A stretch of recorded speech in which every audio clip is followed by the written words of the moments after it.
It narrows from the entire universe. And then last week we saw the creation of man, that it kind of zeroes in on mankind specifically. And what Paul talked about is that man being the pinnacle or the crown of creation, that the Bible has a high view of humanity and people. Talk about how we're majestic marvels, that you should always be astonished when you see another person. You're like, you can't look at somebody like, that's amazing. It's unbelievable. The Bible says that people have great value, that we matter, that people are unique. And often we see Genesis 6 as kind of that pinnacle or crown of creation, but really the pinnacle, the point, the culmination of the whole account. What one commentator said, the crescendo was the seventh day.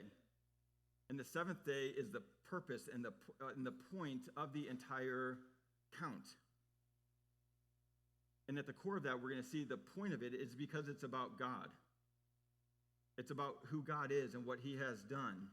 It says that God finished all things, that God finished his work, that God blessed the seventh day, that God made it holy, that God rested from his work, that God is ultimate, that he is the center, that he is the point of everything. And so we're going to talk about what is going on this seventh day, the story of Sabbath, the story of Sabbath. We'll see three things. One is, what does the Sabbath teach us about God? What is the point of this? And then what we'll look ahead is, Paul talked about Genesis 1 and 2 gives us the essence of God's creation, but that essence is then expounded through the rest of the scriptures. The rest of the scriptures help us understand what God was doing in Genesis 1 and 2. And Genesis 1 and 2 helps us understand what God's doing in the rest of the scriptures. They're trying to trap Jesus, and they start talking to him about divorce. And Jesus immediately just goes back and starts talking about Genesis 1 and 2. And he doesn't shame anyone. He doesn't talk bad about anyone or think some people are undeserving of God's love. He talks about how God created all things. And then he talks about how the effects of sin and brokenness and rebellion and how people hurt other people.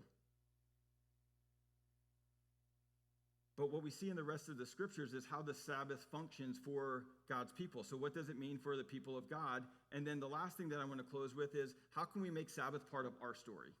What does it look like to be people of rest? To be people who practice Sabbath in our culture, in our time? I was kind of looking back through some notes. I've probably either done series or sermons on Sabbath, potentially more than any other thing. I just think it's one of the most challenging commandments of the 10. It's the fourth commandment. In our culture, in our time, with the amount of information, with the amount of opportunities, with the availability of literally being able to travel the world, the call to stop, to rest, is one of the most challenging things for us. It's one of the most challenging things for me. So we want to say, how do we make Sabbath as part of our story? And so the first thing we see in Genesis 2, verses 1 to 3, is the Sabbath is about God. It says in verse 1 that God finished his work. It says that God rested from his work. It says that God blessed his work and made it holy. Verse 1 says, thus the heavens and the earth were finished, and all the host of them. I mentioned this number 7 is a significant number biblically. So if you're like a numbers person, he's trying to communicate something to us with this number, okay? Because it's everywhere. There's a Bible Project video on this account, and he just kind of geeks out, and he finds way more things than this. It's like a whole chart of 7s. So if that's you, I'll send it to you. I'll post it, and you can see it. But there's 7 words in Genesis 1:1. There's 14 words in Genesis 1:2. Kids, students, what's 7 times 2? 14. They're crushing it. There is 7 paragraphs in Genesis 1:1 to 2:3.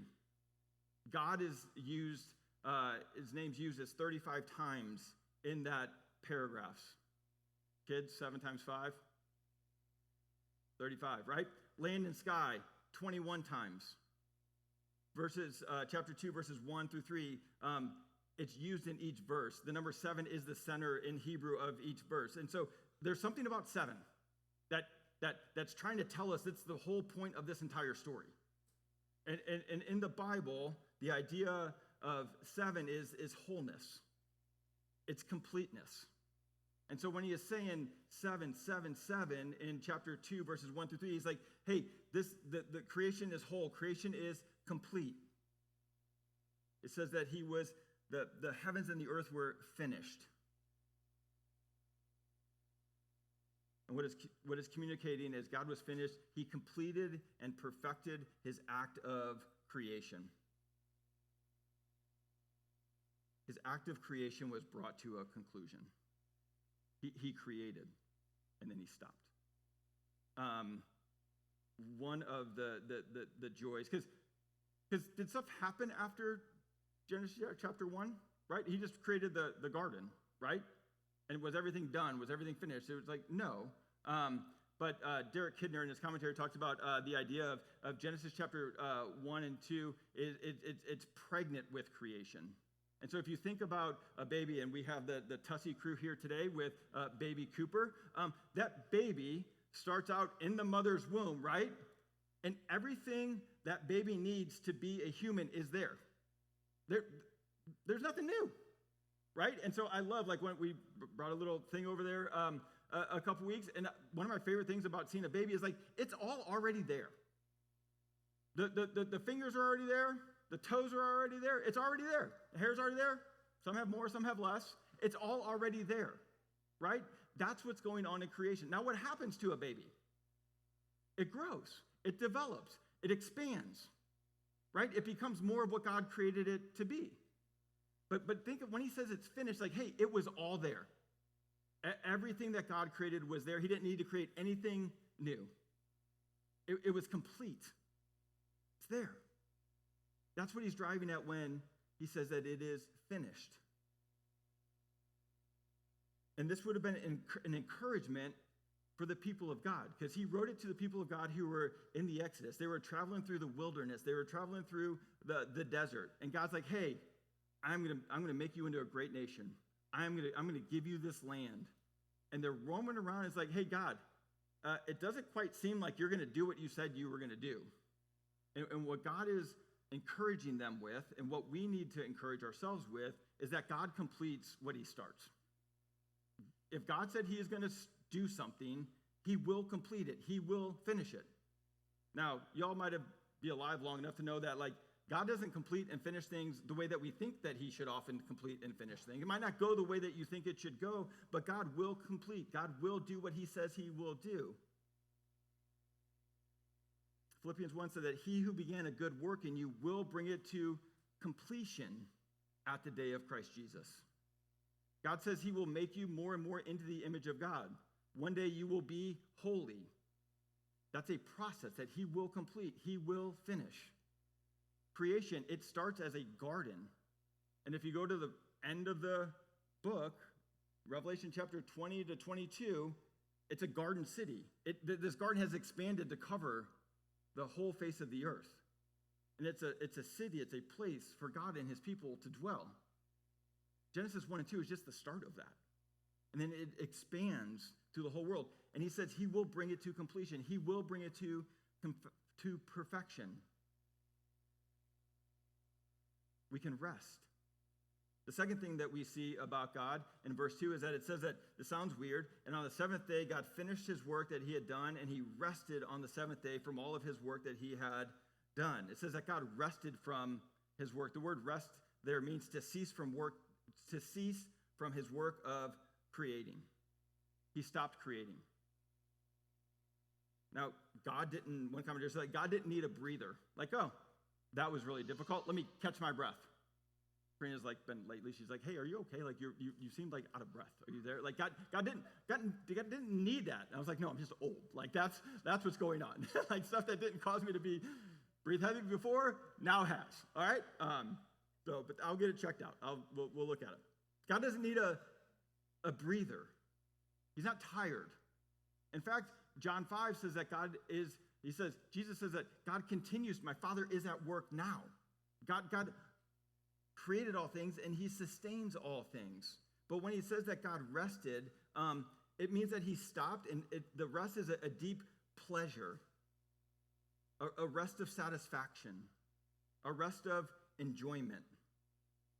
Derek Kinder says that is the rest of achievement, not inactivity. It says, for he nurtures what he creates.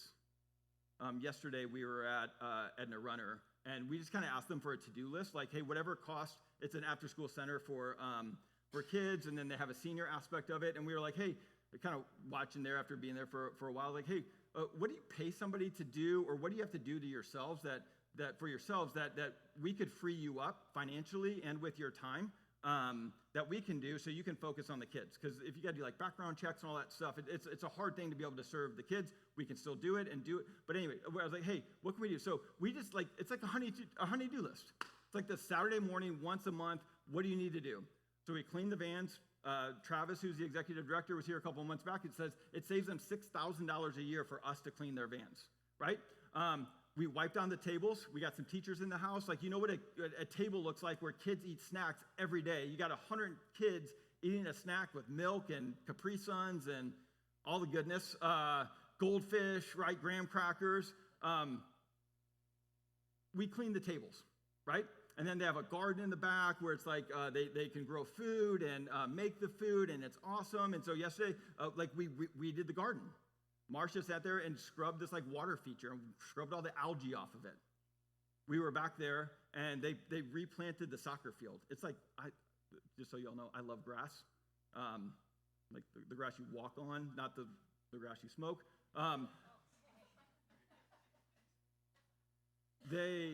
I like it. I just like the way it looks. I like the way it feels. I like trying to keep ours alive. And so they planted this new grass, and it was beautiful. And then all of a sudden, there's these weeds just popping up everywhere. And I wish I would have put it on here. So Matt, Robbie, and we were just in there just like pulling the weeds out of the grass, right? And so one of my favorite things about yesterday was when it was all said and done. And we just looked at this one little section of grass. I was like, man, that's beautiful. That's awesome. I looked what Callie Beth and Chandler and Marcia and Bree did and pulling the weeds around the garden and cleaning up the water feature. I was like, man, that's beautiful. That's wonderful. That's better for the kids. That's better for when this place gives tours and they have to show people what they're doing here. It's majestic. I walked back in, I saw the tables that they took shaving cream and they washed them and scrubbed them, and they were shining. I mean, they still get 8 on every day, but it was one. And then you look at the vans and the kids washing the vans and cleaning them, and you see the muck and the mud that's there, and just sort of like the dust of Florida that covers the vans, and they were beautiful. And everybody kind of sat around afterwards and drank some water and ate some oranges and it's like the best part of the day. What was going on? We were resting in. We were enjoying the work. God said he made everything and he rested. He enjoyed it. He appreciated it. He took pleasure in it. He was satisfied with it. That's what he did on the Sabbath. It also shows us that God has, C. John Collins calls it God's work week. It sets up a rhythm of work and rest. And if we're made in the image of God, we have that same rhythm. So if God works for 6 days and then he rested, that's what we're to do as well. We'll get into what that looks like, but it's God's work week. So God worked for 6 days and then he rested. And then the last thing we see about God is that verse 3, it says that God blessed the seventh day. It says, so God blessed the seventh day and made it holy because on it God rested from all of his work that he had done in creation. He blessed it and he made it holy.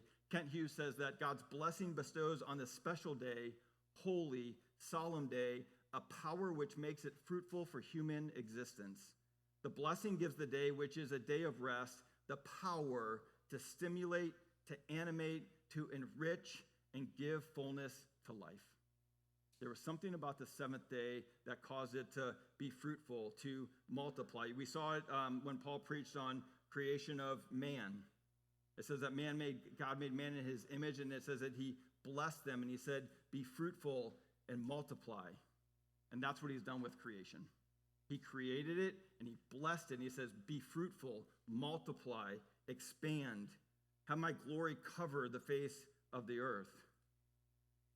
One commentator says that God creates and then he dispenses his benefits into all of creation. That's what he's doing. And so Sabbath is about God. See, John Collins put it this way. He says, the author's point of view is one of adoring the God who made everything there is. It's part of what Sabbath is. God adored his creation and we adore God. And of exalting in the variety of fecundity.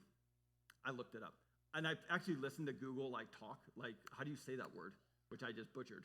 It's a hard word to say. It means to produce. It means to grow. It means to multiply. That's what God did with creation, the growth of his creation. He says, we see the author's approval of the Sabbath rest when God blessed it and made it holy. The implication is that the pious reader should likewise adore the Creator, exalt in the creation, and revel in the Sabbath. And so when it says that God blessed, when God made it holy, when God set it apart, it's a day that we are called to stop, to adore the Creator, to worship God, to exalt in creation, to enjoy God and everything that he has made. And I'll get into this word because I liked it, and to revel in the Sabbath, to take pleasure in what God has created. So when we understand it is about God and worshiping him and enjoying him and taking pleasure in his creation, that shapes how we view it. And we see this play out in the scriptures. We see Sabbath throughout all the people of God. Again, Paul talked about seeing the essence of God and life with him in the creation narrative, and we see it with Sabbath, and then it's expounded and rightly understood in light of the rest of the scriptures. And because we're made in the image of God, we reflect God in how we view Sabbath. And so Sabbath is a day that is set apart for God. That's what it always has been for the people of God. And we see what it does for us. It does four things. We're called to rest during Sabbath. We're called to resist, to revel in, and remember. The first thing God calls us to do on this one day, this set-apart day, is to rest. And when we actually rest, it actually cultivates faith in us. My friend Jamie, I talked to him about these, but resting cultivates faith. This word, rest, as you see it in verse 2, it literally means to stop. It means to cease. The Bible Project talked about that there was manna from heaven, and then one day it stopped. Like the manna didn't get tired, it just stopped being produced. It ceased being produced. So the word Sabbath means to rest. And what at the core of it, it's a time to stop and remind ourselves that we're not God. It's why the world we find ourselves in is so exhausted. We think it's all on us. We think we have to control and care for all things. Sabbath is a time to remind ourselves that we're not God and that he is. Pete Scazzaro put it this way in Emotionally Healthy Spirituality. He says, we stop on Sabbath because God is on the throne. That's like, we can just stop it all right there, right? We can stop on Sabbath because God is on the throne, assuring us the world will not fall apart if we cease our activities. He said, life on this side of heaven is an unfinished symphony. And he went ahead and he used an example of an unfinished symphony. He's like, we're all going to pass away. We're all going to die. And guess what? Things are not going to get done. There's things that we will have started that don't get finished. It's just the reality, right? And so what this is saying is that we can take one day a week to let some things go unfinished, that they're not going to get done. And it's okay. It really is. It'll be there the next day. You can do it then. I can do it then. Life this side of heaven is hopefully that's freeing for you and not like sad. That's good news. He says, God is at work taking care of the universe. He manages quite well without us having to run things. Right? As Christians, as followers of Christ, as believers and followers of Jesus, we can stop because we know that Jesus is on the throne. Ruth Haley Barton calls Sabbath a sanctuary in time in order to honor the limits of our humanness. It's a way to honor the limits of our humanness, that we just stop, that we know that we're finite, that we're created, not the creator. And so there's one call for us to rest, to stop, to not produce. The second thing, Walter Brueggemann has a book called Sabbath as Resistance, which is really good. But Sabbath is a call to resist. It cultivates grace in us to remind us that who we are isn't just what we accomplish or what we acquire. In practicing Sabbath, what we're doing is pushing back against a world and a culture that says you are what you accomplish. You are what you acquire. You are what you do. What do we ask people when we meet somebody? What do you do? What are we asking? Who are you? Guys, like that's not your identity as a Christian. And we live in a culture that is about what you accomplish and what you acquire and what you do. And Sabbath is a saying, I'm more than that. I'm going to resist that. I'm a son, I'm a daughter of the King, and he's on the throne. And I'm going to live in response to who he is. This is what the gospel says. Ephesians 2:8-9 says, "For by grace you have been saved through faith. And this is not your own doing, it's a gift from God, not a result of works, so that no one may boast." Right? So as a Christian, we can resist the need to constantly do things, to constantly accomplish, to constantly acquire, to constantly get ahead. We just got through, kids are starting school back up, right? Right? We went through all the, they did a really good job with them here. The orientations, curriculum night. Good job with curriculum night. But you go, and we were talking about like all the stuff that we're doing with the kids. I was talking to Zach and Katie about it, whose kids aren't in school, and Zach just goes, and Will's taking this like SAT like prep thing and class that he's in, and Zach's like, it's like an arms race. Kids in school is like an arms race, or kids in sports like an arms race. Like you're just trying to get ahead. And I was like, yeah, but he needs if he gets this scholarship, then this college becomes more of a thing. He's like, oh, I get it. He's like, because everybody's doing it. He's like, we just showed up and took the SAT, right? I just showed up and took the ACT. 23 got me into Mizzou. Done. We're finished, right? 23 ain't getting you into Mizzou anymore, right? I would not be going. There's a point that we just resist that. It says we're not going to do that. The third thing that we learn and that we're called to do in Sabbath is to revel in God and his creation. Sabbath is an opportunity to celebrate creation. You see it in Exodus 20, and what it does, it cultivates joy in us. Exodus 20 and the Ten Commandments there ties Sabbath to creation. It says, remember the Sabbath, keep it holy. Verse 11, for in 6 days God created the heavens and the earth, and on the seventh day he rested. And then it goes on to talk about God's creation. And so part of Sabbath is to stop, to enjoy, to revel in God's goodness in his creation. Revel, I looked it up because I like that quote. It said it means to enjoy oneself wildly.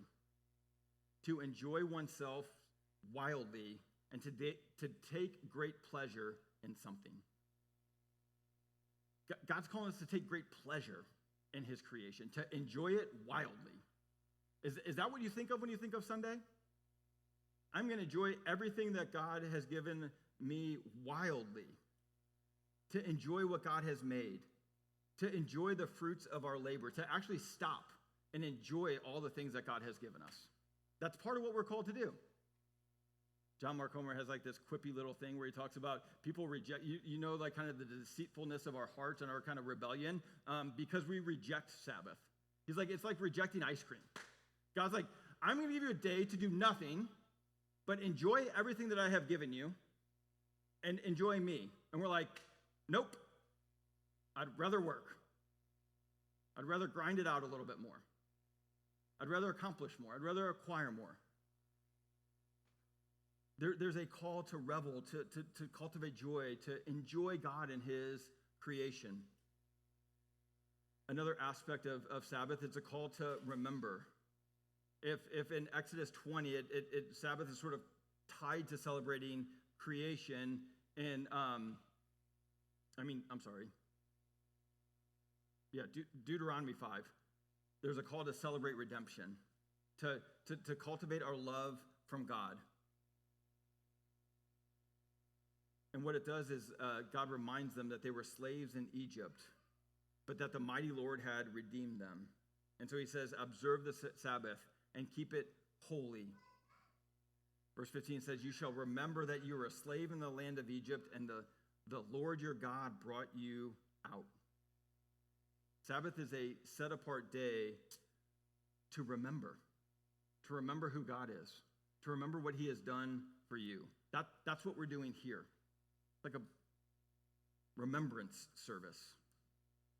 That's why there's a call, because, truthfully, there's a lot of, you don't need to be a Christian to see the benefits of a day to rest, a call to resist, a call to revel. That's in like every like life hack book or news feed that we all are inundated with, right? I would say they're all on there because there's something innate, there's something in us that we need that. But what sets apart the Christian Sabbath is this idea of remembering. Leviticus 23 says, 6 days shall work be done, but on the seventh day is a Sabbath, a solemn rest. It says, a holy convocation. You shall do no work. It is a Sabbath to the Lord in all your dwelling places. The book of Hebrews says, don't forsake meeting together as some are in the habit of doing, but do so all the more as the day approaches. What we're called to do is remember. We gather together to remember who God is, to remember what he's accomplished through Jesus, through his life, through his death, through his resurrection, to remember we're a part of his people, a part of his kingdom. It's a day of remembrance. And it all points us to Jesus. That's what all these things do. We rest because of who Jesus is. We resist because of who we are in Christ. We revel in the goodness of all things that Jesus has given us. We remember what Jesus has accomplished for us. One commentator called Jesus the Lord of Rest. I was like, huh? I've never heard that before. But it's the story of Sabbath, of resting in God, of resisting, of remembering, of reveling, finding our fulfillment in Christ. He says it in Mark chapter 2, it says, the Sabbath was made for man, not man for the Sabbath. So the Son of Man is Lord even of the Sabbath. The Son of Man is the Lord of rest. Why can we rest? Because of who Jesus is. Why can we rest? Because Jesus is on the throne. It says that he ascended into heaven and he sat down at the right hand of God. And it says that he is dispensing his benefits to us. He has made you a son. He has made you his daughter. He will provide for you. He will care for you. He wants your joy. He wants your goodness.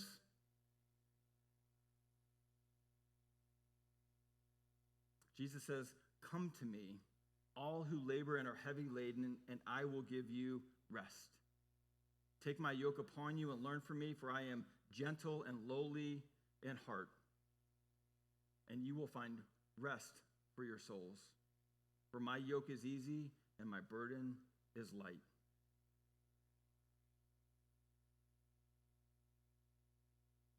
My friend Jamie was talking about that we can now have rest. We can have the light burden of Jesus because on the cross, Jesus did the hard work. He took the heavy burden of our sin, right? It's sin that causes us to be restless. It's sin that causes us not to be able to stop, to have to prove ourselves. Satan uses deception and lies. You're not enough. God's holding out on you. Jesus says, no, like, come to me. I've bared your burden. I've paid the penalty. You're free. For freedom, Christ has set us free. It says, therefore, don't be come under the yoke of slavery.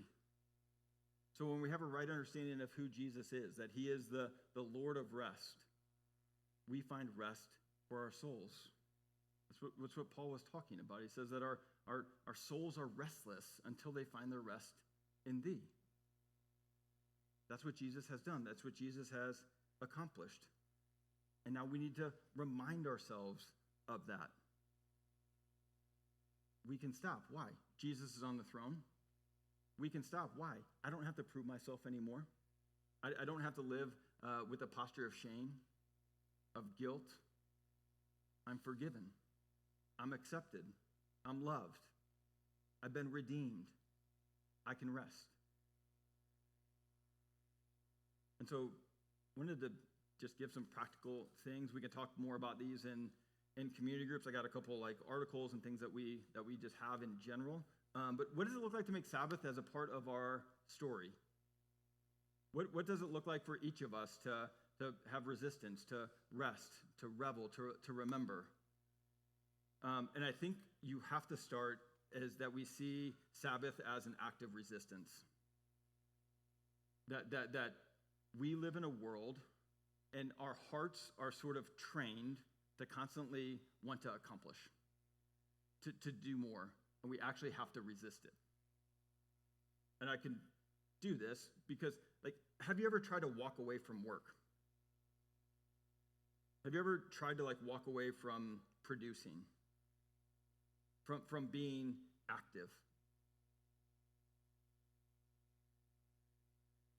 And if you haven't, and then you try, what you'll find out is that it's a battle. And it's a battle that takes intentionality, that it takes time. Talking to Zach about this earlier. Like, it's a blessing and a curse that we can work all the time and anywhere, right? Like, oh, we can just go wherever we want and do work, right? Actually, brother-in-law Tom was there. We moved down here. I married into fishing, and I remember he brought Dingo out. We were out on the boat, and I was like, hey, what is it about boating? Like, it was awesome. I was like, beautiful boat, out on the water, it was blue. I got that part of it. I was like, why do you like it so much? He's like, it's the only place nobody can get a hold of me. I can't do anything. I'm out in the middle of the ocean, right? It's hard. It's hard to stop. A little like kind of a Baptist pastor thing. What they'll talk about is they're like, Sunday morning's a Saturday night decision. I picture a country person saying that for some reason. It's my country thing, right? And they're right.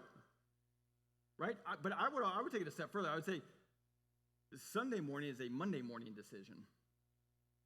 How are you going to live a life of resistance? How are you going to live a life where God is first, that he is the priority, that he is ultimate, and then all things fall under that?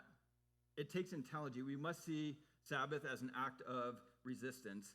The second thing is like, hey, what does it look like for me to rest?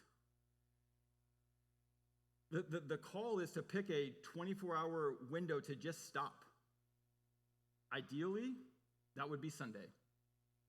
My conviction is that gathering with the people of God is part of Sabbath.